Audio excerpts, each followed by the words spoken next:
Shiv Sena UBT leader Sanjay Raut ने मुंबई के mayor को बांग्लादेशी दरअंदाजों को शहर से मुल्क बदर करने का चैलेंज दिया। संजय राउत ने इल्जाम लगाया कि बीजेपी के लीडरान बांग्लादेशी दरअंदाजों के मामले पर ड्रामेबाजी कर रहे हैं। ये मैंने बताया है कि मुंबई के महापौर ने, जो नवनिर्वाचित महापौर होने वाले, उसने कहा कि हम मुंबई से बांग्लादेशी को हटाएंगे। हटाइए, पूरे देश भर से हटाइए। ये आपका मूवमेंट बहुत सालों से चल रहा है, अब तक कितने हटाया उतना बोलो मुझे। हाँ, चुनाव के पहले या चुनाव के बाद ये आपकी राजनीति चलती है। बांग्लादेशी हटाओ, अरे हम क्या कब बोला कि मत हटाओ? सबसे पहले तो मुंबई में बाला साहब ठाकरे ने ये शुरू किया था, हमने शुरू किया है। एक भी बांग्लादेशी जो घुसखोर है उसको हम नहीं रहने देंगे। लेकिन बांग्लादेश में एक साल से जिस तरह से हिंदुओं की कत्ल हो रही, कत्लेआम, सैकड़ों मंदिर तोड़े गए, सैकड़ों हिंदुओं के घर जलाए गए, 200 से भी ज्यादा हिंदुओं की हत्या हो गई, हिंदुओं को भर सड़क पर जलाया गया। तब देश के प्रधानमंत्री, देश के रक्षा मंत्री, भारतीय जनता पार्टी, राष्ट्रीय स्वयंसेवक संघ कहां? कांग्रेस के रियासती सदर हर्षवर्धन सपकल ने नासिक में पार्टी लीडरों के साथ एक मीटिंग की। उन्होंने नासिक जिले के तीनों जिले नुमाइंदों, यहां के सीनियर लीडरान से बात की। बाद मीडिया से बात करते हुए हर्षवर्धन ने कहा कि पार्टी को मजीद मजबूत बनाने के मौजू पर बात की गई है। आने वाला साल जो है वो कांग्रेस के लिए संगठन वर्ष के तौर पर उसको आगे लेके जाने का फैसला महाराष्ट्र प्रदेश कांग्रेस कमेटी के लेवल पर हुआ है और आज उसी के चलते नासिक जिले के तीनों जिला अध्यक्षों के साथ और यहाँ के जो वरिष्ठ नेता हैं उनके साथ और संगठन के लोगों के साथ विचार विमर्श करने हेतु मरकजी वजीर ममलिकत रक्षा खड़से ने जलगांव का दौरा किया। इस मौके पर मरकजी वजीर ने कहा कि उन्होंने भोसावल, खांडवा, जामनर और बुधवार रेलवे प्रोजेक्ट्स के लिए जमीन के हुसूल के बारे में किसानों के खदशात को सुना है। उन्होंने कहा कि हुकूमत 2013 के हुसूल अराजी के उसूलों, मौजूदा सर्कल की शरहों और किसानों की शरह की तरक्की सूद के साथ हम आहंगी के लिए मुनसिफाना मुआवजे को यकीनी बनाने के लिए पुरअज़्म है। असं नाही, प्रश्न मार्गी आज इथे जसं रावेर आहे, तिसरी आणि चौथी जागेचा लँड ॲक्विजिशनचा विषय होता, त्याच्यानंतर जामनेर पाचोऱ्याचा विषय आहे। बरेचसे छोटे छोटे लँड ॲक्विजिशनला घेऊन किंवा शेतकऱ्यांच्या रस्त्यांच्या समस्या इथे होत्या, त्या संदर्भातली आज ही बैठक इथे झालेली आहे। शेतकऱ्यांनी पण त्यांचे प्रश्न मांडले, कारण ती प्रोसिजर जी आहे लँड ॲक्विजिशनची ती परत रिसर्वे आपण करायला लावलेला आहे की जेणेकरून शेतकऱ्यांची कमीत कमी जागा तिथे जाईल आणि जरी गेली तर मोबदला हा व्यवस्थित शेतकऱ्यांना मिळेल की जेणेकरून शेतकरी पण समाधान राहतील, रेल्वेचं काम होईल। अशा पद्धतीने काय व्यवस्थितपणे मार्ग काढता येईल या अनुषंगाने सगळे सूचना दिल्या गेल्या अधिकाऱ्यांना। असं बघा, भाव सगळीकडे वेगळा वेगळा आहे। आता जी सरकारी प्रोसिजर आहे की तिथलं मार्केट व्हॅल्यू काढलं जातं, रेटनर व्हॅल्यू काढलं जातं, त्याच्यामध्ये त्याचे फॉर्म्युले प्रत्येक जागेचे वेगळे वेगळे आहे आणि ह्या केसमध्ये आपण हेच सांगतो आहे की शेतकऱ्यांचं कुठे। आरएसएस के सरबराह मोहन भागवत ने हिंदुस्तान अमेरिका के दरमियान हालिया तिजारती मुआहदे पर तबसरा करते हुए कहा कि उन्हें उम्मीद है कि यह एक ऐसा मुआहदा है जिसमें हमें फायदा होगा, क्योंकि गुज़िश्ता 10 सालों में मरकज में हमने जो हुकूमत देखी है वो मजबूत है।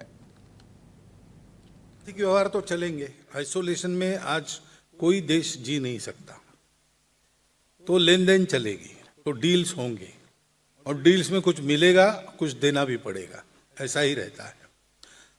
तो कम से कम नुकसान अपना हो, नुकसान अपना न हो, बने तो विन विन डील करे, नहीं तो अपना विन तो श्योर करे। ऐसे ही डील सब लोग करते हैं, हमको भी वैसे ही करना पड़ेगा। वो किया होगा ऐसी आशा है, क्योंकि ये जो हम एडमिनिस्ट्रेशन देख रहे हैं पिछले 10 वर्षों से, वो अड़ने वाला और तन के खड़ा होने वाला है।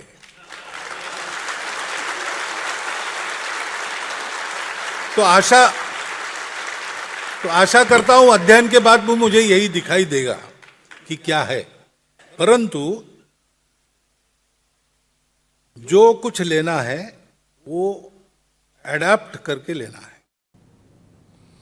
जबान के तनाजे पर आरएसएस सरबराह मोहन भागवत ने कहा कि अंग्रेजी जबान कभी भी आरएसएस का हिस्सा नहीं बनेगी, क्योंकि यह हिंदुस्तानी जबान का हिस्सा नहीं है, लेकिन जरूरत पड़ने पर अंग्रेजी का इस्तेमाल किया जाएगा। इन्होंने कहा कि हिंदी जैसी हिंदुस्तानी जबानें अहम हैं और आरएसएस खुसूसी तौर पर हिंदुस्तानी जबानों का इस्तेमाल करेगी। अब अंग्रेजी भाषा संघ के पद्धति का अंग कभी नहीं बनेगी, क्योंकि वो भारतीय भाषा नहीं है। हमको भारतीय लोगों में काम करना है, और वो आज हिंदी या अपनी मातृभाषा बोलकर अंग्रेजी में बात कर सकते हैं, लेकिन उनकी मातृभाषा बदलती नहीं।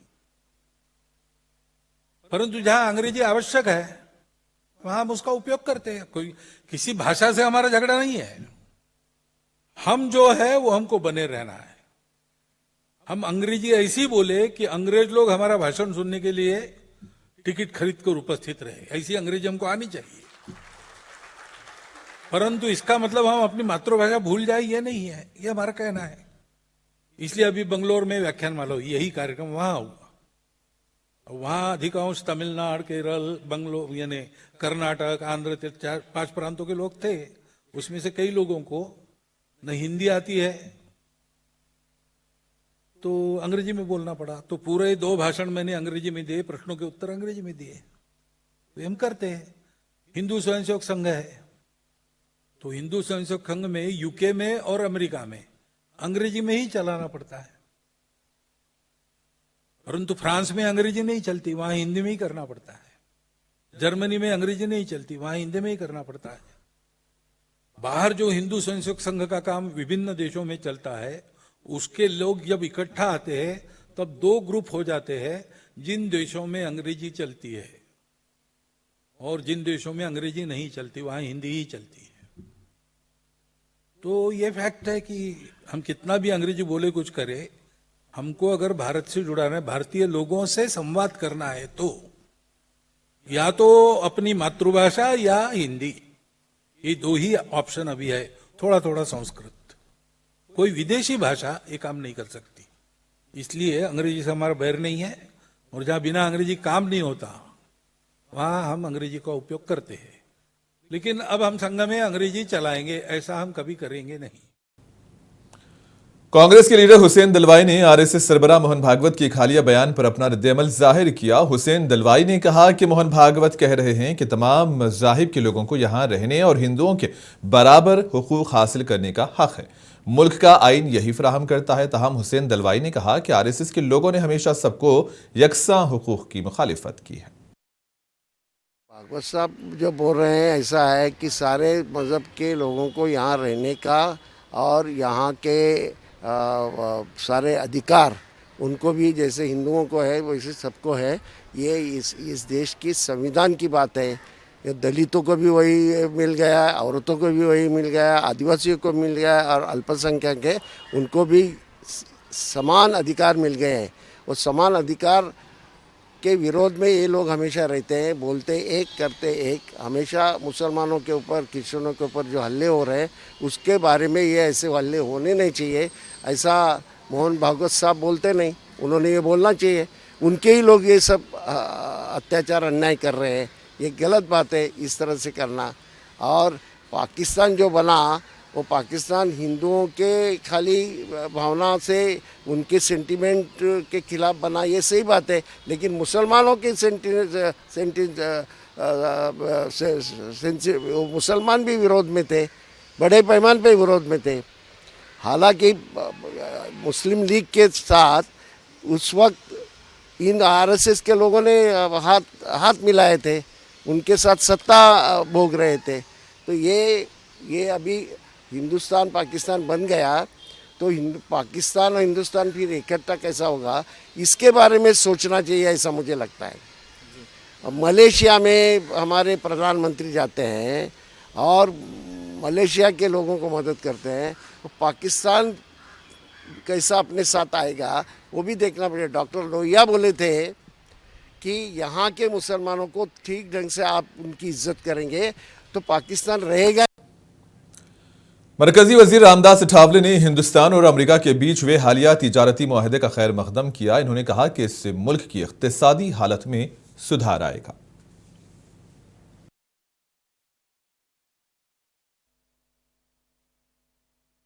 मुझे लगता है कि डोनाल्ड ट्रंप और नरेंद्र मोदी जी के बहुत अच्छे संबंध अनेक सालों से रहे हैं और भारत और अमेरिका के संबंध अनेक सालों से व्यापार में बहुत अच्छे रहे हैं।